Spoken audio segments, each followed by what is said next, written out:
Ya, ada 3 langkah Zionis Yahudi melakukan reduction of Philistine people, mereduksi rakyat Palestina. 1, one shoot to kill. Ya, dibidiknya wanita-wanita hamil sehingga 1 peluru 2 mati. Yang kedua, kill the girls, bunuh para gadis. Kalau ada gadis yang kebetulan seorang diri berjalan ke kerumunan, langsung Israel datang. Kamu bawa pisau ya? Enggak, aku nggak bawa pisau. Bohong, coba buka kantong. Mana nih, lihat. Lalu dari belakang dilemparkan pisau. Tuh kan ada, jeder. Ya, 2 kali saya ke sana, 2 kali ada yang meninggal dunia. Gadis yang terakhir itu Isra Ebadi.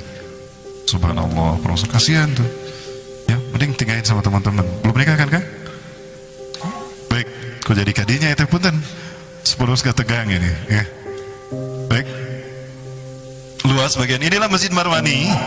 Nah, di sini Rasulullah SAW bertemu dengan para nabi dan rasul ulul azmi. Namun sekalian, inilah masjid yang digunakan Rasulullah untuk sholat mengimami mereka. Para sekalian, Rasulullah mengimami 1400 nabi. Apa maksudnya? Rasulullah Isra Mi'raj ke Masjidil Aqsa dan mengimami mereka. Inilah kampung halamannya para nabi dan rasul. Ingat, 95 lebih, 97% mungkin ya. Karena dari semua nabi dan rasul cuma 12 nabi yang bukan Bani Israel. Artinya sisanya kalau 12 yang bukan Bani Israel, berarti berapa tuh jumlah nabi dan rasul yang Bani Israel? Berarti 98%. Nabi dan rasul itu adalah dari Bani Israel. Jadi kampung halaman mereka ya di sini. Jadi Rasulullah hadir ke kampung halamannya para nabi dan rasul, memimpin para nabi dan rasul menjadi imam salat. Artinya reputasi perjuangan para nabi dan rasul itu dipertaruhkan oleh Rasulullah SAW. Tapi perjuangannya belum selesai. Rasulullah sudah wafat. Sekarang tugas itu jatuh di pundak kita. Artinya di pundak kita ada harapan para nabi dan rasul yang harus kita perjuangkan. Padahal kita bukan nabi dan rasul. Kita imannya tidak sekelas dengan sahabat, tapi tugas itu jatuh di tangan kita. Apa kita akan menyanyiakan? Tidak, para sekalian, kita yang dipilih Allah untuk melanjutkan perjuangan para nabi dan rasul, bahkan menggenapkan kesempurnaan dakwah dan jihadnya Rasulullah SAW. Berarti jihad kita kali ini, dakwah kita, tugas kita luar biasa pahalanya, sehingga para nabi dan rasul ingin hidup di zaman kita. Cuma 1 nabi yang Allah kabulkan. Siapa? Nabi Isa alaihissalam. Saking mulianya umat yang hidup di akhir zaman. Nah, ada 1 doa yang luar biasa dari Nabi Sulaiman alaihissalam. Ya, ketika saya mampir ke makam Nabi Yunus, di sana ada seorang syekh yang menyampaikan hadis ini. Ini ada dalam hadis riwayat Imam Ibnu Majah dan Imam Ahmad. Kalau Rasulullah pernah bersabda, sesungguhnya Allah mengatakan kepada Nabi Sulaiman, "Hei Sulaiman, mintalah kepadaku 3 hal. Aku akan mengabulkannya." Yang pertama, Nabi Sulaiman meminta agar beliau diberikan kekuasaan yang belum pernah Allah berikan pada siapapun. Maka Allah memberikan kekuasaannya, sehingga Allah tundukkan untuknya apapun. Bahkan angin dan air pun tunduk pada Nabi Sulaiman. Sehingga Nabi Sulaiman bisa duduk di atas karpet sejadahnya dan terbang. Jadi tidak pakai citylink kesana kemarinya, tidak. Tapi pakai sejadah. Karena Allah memerintahkan angin tunduk pada Nabi Sulaiman. Dan Nabi Sulaiman bisa berjalan di atas air karena Allah perintahkan air tunduk pada Nabi Sulaiman. Ya. Yang kedua, Nabi Sulaiman meminta agar beliau dibimbing sehingga keputusan yang beliau keluarkan untuk umatnya sama dengan keputusan Allah, sehingga beliau terkenal sebagai raja yang paling adil dan bijaksana.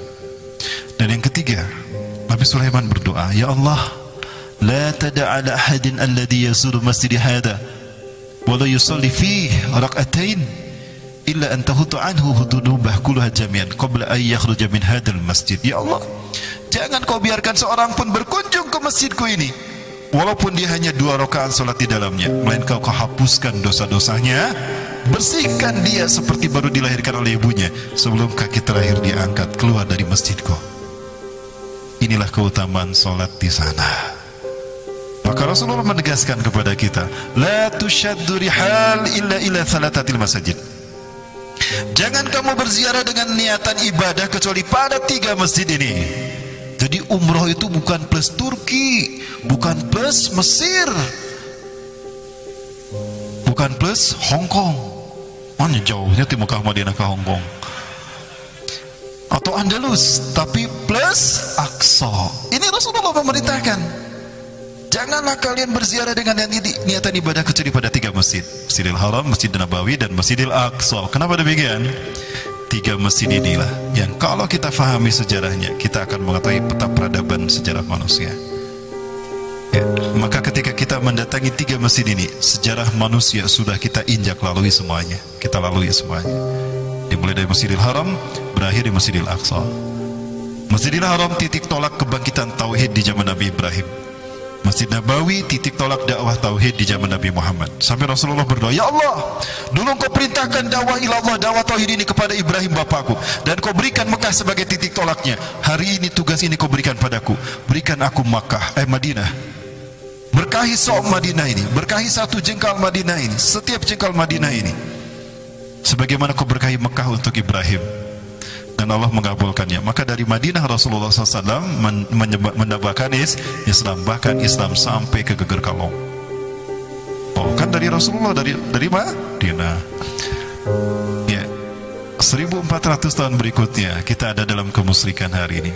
Sistem Dajjal terjadi, maka harus ada dakwah tauhid ditegakkan kembali. Siapa yang Allah pilih? 3: Ahlu Syam, ya, Madinah, Al-Aqsa dan Suriah, Ashabul Yatisud, dan yang ketiga Taifah Mansurah. Mudah-mudahan Taifah Mansurah itu kita Indonesia. Amin. Baik para sekalian. Ya, ini adalah masjid di mana Rasulullah SAW menaiki batu Mi'raj. Batu Mi'raj ini sekarang sudah dibentengi dengan masjid ini. Ya, atas perintah Umar bin Khattab ketika menjadi khalifah. Beliau memerintahkan dibangun masjid, lalu disempurnakan oleh Khalifah Marwan bin Abdul Malik, sehingga masjid ini disebut Masjid Marwani juga.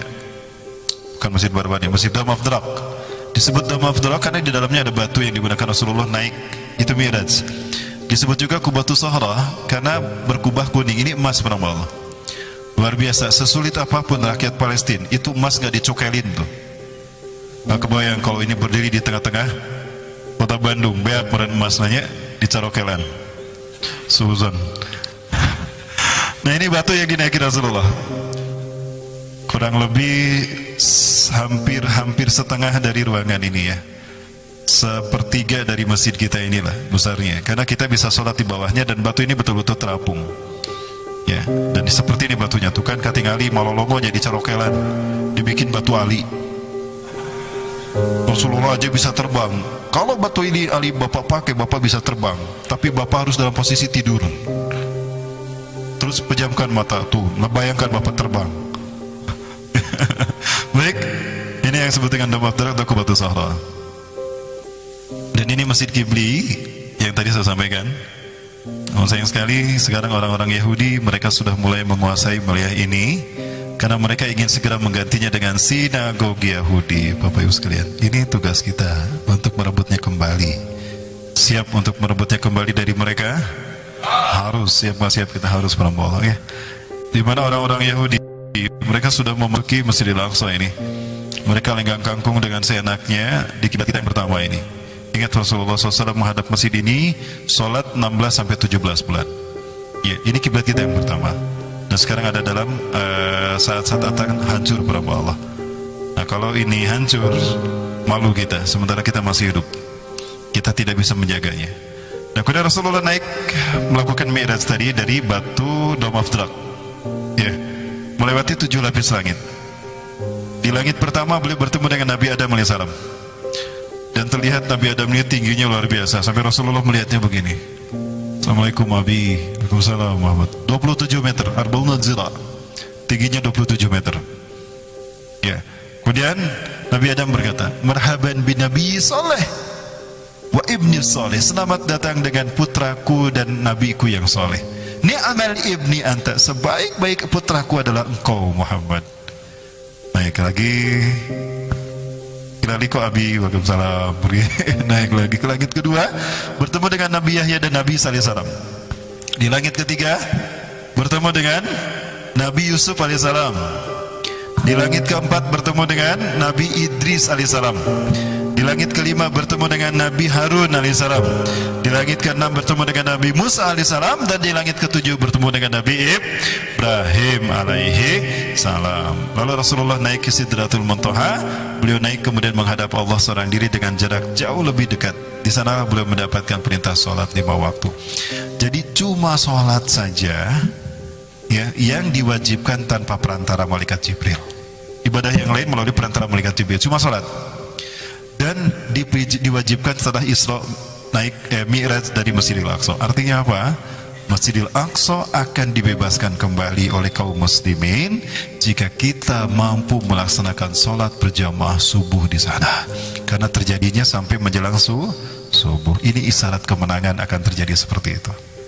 Ya, dan itu akan terjadi kalau subuh di masjid-masjid seluruh dunia selain di Al-Aqsa sudah seperti sholat Jumatnya. Ya, ukurannya itu kalau kita akan membebaskan Masjidil Aqsa, maka segera penuhi Masjidil Aqsa ini. Masjidil Aqsa, masjid-masjid kita ya, agar kita bisa hijrah ke sana. Baik, Ibu Filah rahimakumullah. Ini pernyataan Rasulullah ketika bertemu dengan para nabi dan rasul. Sungguh telah diperlihatkan kepadaku jamaah para nabi. Adapun Musa, dia sedang berdiri salat. Dia lelaki yang tinggi kekar, seakan-akan dia termasuk suku Sanu'ah yang berbadan tegar, luar biasa. Dan ada pula Isa bin Maryam alaihissalam sedang berdiri salat. Manusia yang paling mirip dengannya adalah Urwah bin Mas'ud Ats-Tsaqafi. Ada pula Ibrahim alaihissalam sedang berdiri salat. Orang yang paling mirip dengannya adalah sahabat kalian ini. Saya lupa lagi Rasulullah menepuk siapa ya. Kemudian disuruhkanlah salat, lantas aku mengimami mereka. Hadis riwayat Imam Muslim. Ya, ini sudah sampaikan tadi. Nah, maka kemudian selesai salat, mendapatkan kewajiban salat 50 waktu, turun. Dicegat sama Nabi Musa, ya Muhammad, ma wajadta min rabbika? Apa yang kau dapatkan dari Tuhanmu Muhammad? Kataba alayya wa ala ummati 50 marat salatan fi kulli yawmin wa lailatin. Allah mewajibkan pada kau dan pada umatku salat 50 waktu. Hah? 50 waktu Muhammad? Innakum du'afa. Kuntu akhafu alla tastati'u biha. Ya. Aku khawatir kau tidak bisa menunaikan perintah ini. Kalian lemah Muhammad. Irji ila rabbik ayyuha sadaq. Kembali lagi kepada Allah, minta keringanan. Astagfirullah minallah ya Musa. Atuh malu saya Musa. Biar aku balik deui. Rek nuntut ka era atau rek capek? So, 23 rakaat we capek. Komo 50 waktu. Akhirnya balik lagi Rasulullah minta keringanan, turun jadi 20. Ya. Wah, Musa lagi meleng Set lompat. Muhammad teh ka mana ka dia balik lah ka dia. Ulah ka lompat sabaraha ayeuna? 20. Balik deui. Bener Musa balik deui. Tok ngagugu ke era eta masih balik deui. Pulang pergi sampai akhirnya 5 waktu. 5 waktu pun Nabi Musa sempat memerintahkan untuk kembali lagi. Tapi pada akhirnya Rasulullah mengatakan, aku sudah tidak mampu lagi, lebih rendah dari ini Musa. Tolong jangan kau paksa aku. Ya. Doakan saja, mudah-mudahan aku dan umatku bisa menunaikan. Ya, udahlah kalau begitu mudah-mudahan bisa. Wilujeng suping atau wilujeng menunaikan. Subhanallah. Baik, Imafilah. Maka Rasulullah kembali menjelang waktu subuh. Saat itu ada Abu Jahal sedang jogging Hanita. Dia sedang lari, jogging. Pas sampai di Masjidil Haram kayak aya bungkulekan hidung. Naon itu? Tara-tara tisasari ternyata Rasulullah. Tumben euy kadingaren Muhammad aya di dia. Sebelah khair dia ibnu akhi. Selamat malam wahai. Selamat pagi wahai ponakanku. Ma balulaka sabahan tajlisu fi hadzal masjid? Ada apa kamu pagi-pagi bisa duduk di sini? Diceritakan, aku tadi malam diisrokan dan dimi'rajkan. Kemarin aku diisrokan pada isyalah. Ya sepenggalan malam yang pertama. Kemudian aku dibawa ke Masjidil Aqsa. Aku transit dulu di Yasrib. Kemudian aku ke Madian. Lalu aku Tunisia ke Sajar Musa. Kemudian aku ke Tunisia, tempat di mana Nabi Musa mendapatkan wahyu. Lalu ke Bethlehem. Lalu ke Masjidil Aqsa. Kemudian aku naik ke langit bersama Jibril. Lalu aku menghadap Tuhanku. Lalu Tuhanku memerintahkanku sholat 50 waktu. Yang aku lakukan 5 waktu. Dan sekarang aku kembali di sini. Aku baru mendarat wahai pamanku. Keke. Asa teu kaharti Muhammad teh bener dadanguan kita itu salah gitu. Sejak dulu ingin mencari alasan untuk menolak dakwah Rasulullah. Kali ini dia mendapatkan kesempatan untuk menyatakan Rasulullah gila. Haqqum majnunin. teka hati Muhammad dia. Siapa yang harus aku bawa? Kebenaran balana datang. Ada Abu Bakar tuh. Subhanallah, Abu Bakar datang radhiyallahu anhu. Kebenaran balana datang. Abu Bakar, ta'al. Ya tahaddas ilaika ma tahaddasta anifan li. Ceritakan pada Abu Bakar seperti apa yang kau ceritakan padaku. Maka Rasulullah cerita sama Abu Bakar. Selesai. Tuh Abu Bakar, percaya tak ente ke Muhammad? Percaya kamu kepada Muhammad? Famada ra'yuka ya Abu Bakrin? Gimana menurut pendapatmu? Di luar dugaan Abu Jahal, apa kata Abu Bakar? Wallahi la asyhadu min hada wa yatahaddas bi Rasulillah Muhammad SAW la usaddiqah. Famada turid dia Abu Jahal? Demi Allah, walaupun lebih dahsyat daripada ini dan yang mengalaminya Rasulullah Muhammad SAW, aku percaya. So, kamu mau apa? Ya, sama gilanya gitu mah. Pergilah Abu Jahal. Baik, ini ujian keimanan tidak sedikit dari sahabat murtad gara-gara ini. Saya bertanya pada Iwafillah, betulkah apa yang dikatakan Abu Jahal kalau ini tidak masuk di akal?